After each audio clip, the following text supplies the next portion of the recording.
The shooter appeared to hate all of us. The shooter's heart was full of hate. There appears to be only one group that the shooter didn't hate, one group of people who the shooter admired.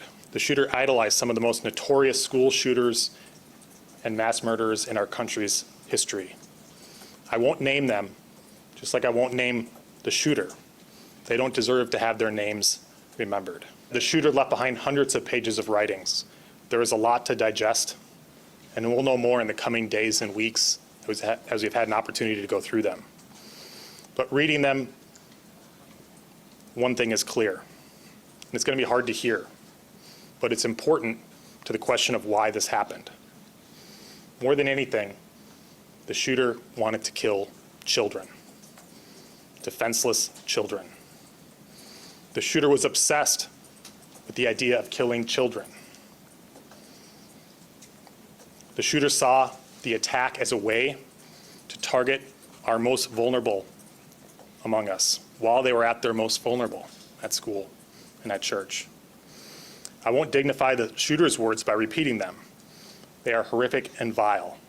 But in short, the shooter wanted to watch children suffer. The investigation is really going down two paths. They want to figure out first whether the shooter acted alone. They believe that the shooter did act alone, but they're still investigating that. And the second one, the big question here is motive. So here we are, 2 children dead, an investigation continuing. The police also confirming that this shooter had at one point been a member of this parish and had indeed attended this school when the shooter was younger. Also saying that the shooter's mother appears to have worked for the parish at some point. Why the shooter went after this parish, though, that is not clear to them. So clearly the shooter had a familiarity with the church, with the buildings, with how the school operates, but they still can't answer that elusive question as to why this happened and why this happened right now. So as we've heard in previous briefings, the shooter did leave hundreds of pages of writings.